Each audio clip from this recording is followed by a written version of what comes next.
Erravelli farm house లో senior నేతలతో సమావేశమయ్యారు బీఆర్ఎస్ అధినేత కేసీఆర్.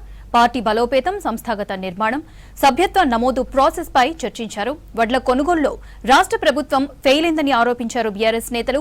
నీట్ పరీక్ష రద్దుకు కేంద్రం బాధ్యత వహించాలని డిమాండ్ చేశారు. విద్యార్థుల జీవితాలతో కేంద్ర ప్రభుత్వం చెలగాటమాడుతోందన్నారు. మరోవైపు రైల్ రోకో కేసులో కల్వకుంట్ల కవితకు సమన్లు జారీ చేశారు.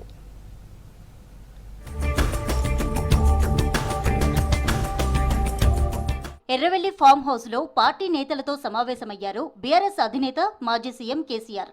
పార్టీ బలోపేతమే ప్రధాన ఎజెండాగా సీనియర్ నేతలతో డిస్కస్ చేశారు.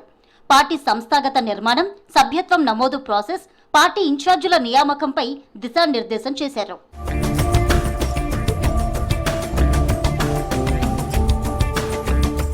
వడ్ల కొనుగోలు విషయంలో రాష్ట్ర ప్రభుత్వం ఫెయిల్ అయిందని ఆరోపించారు మాజీ మంత్రి ఎమ్మెల్యే హరీష్ రావు. ధాన్యం కొనుగోళ్లు లేక రాష్ట్రంలో రైతులు చాలా ఇబ్బందులు పడుతున్నారని మండిపడ్డారు. తమ ప్రభుత్వంలో రైతులు పండించిన ప్రతి గింజను కొనుగోలు చేశామన్నారు. సిద్దిపేట జిల్లా కేంద్రంలోని బండచర్లపల్లిలో వడ్ల కొనుగోలు కేంద్రాన్ని పరిశీలించి రైతులతో మాట్లాడారు హరీష్ రావు. వడ్ల కొనుగోలు విషయంలో ప్రభుత్వం పూర్తిగా విఫలమైంది. ఇటు ముఖ్యమంత్రి గారికి, మంత్రులకు పట్టక, అధికారులు పట్టించుకోకపోవడం వల్ల వడ్ల ధాన్యం కొనుగోలులో రాష్ట్రమంతా పరిస్థితి అస్తవ్యస్తంగా మారిపోయింది. అటు మిల్లర్లు దించుకోరు, అధికారులు పట్టించుకోరు. ఒక్కొక్క కళ్ళంలో దాదాపు నెల రోజుల నుంచి రైతులు పడిగాపులు కాస్తున్నారు.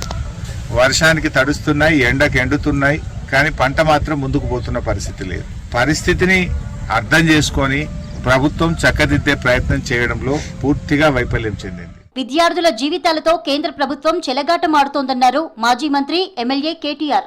నీట్ పేపర్ లీక్ అయి ఏకంగా పరీక్షనే రద్దు చేయాల్సిన పరిస్థితి రావడం కేంద్ర ప్రభుత్వానికి సిగ్గుచేటన్నారు. పకడ్బందీగా పరీక్షలు నిర్వహించడం ఎన్డీఏ సర్కారుకు చేత కావడం లేదన్నారు. పరీక్షకు ముందు రోజే 100కు పైగా ప్రశ్నలు లీక్ కావడం వ్యవస్థలోని లోపాలను బయటపెట్టిందని తెలిపారు. దీనిపై ఉన్నత స్థాయి విచారణ జరిపి విద్యార్థులకు న్యాయం చేయాలని డిమాండ్ చేశారు కేటీఆర్.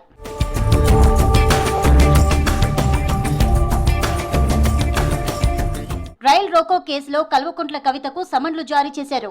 రేపు ఉదయం 10:30 సికింద్రాబాద్ రైల్వే కోర్టుకు హాజరు కావాలని ఆదేశించారు. బీసీలకు 42% రిజర్వేషన్లు కల్పించాలనే డిమాండ్తో కామారెడ్డిలో రైల్ రోకో చేశారు కవిత.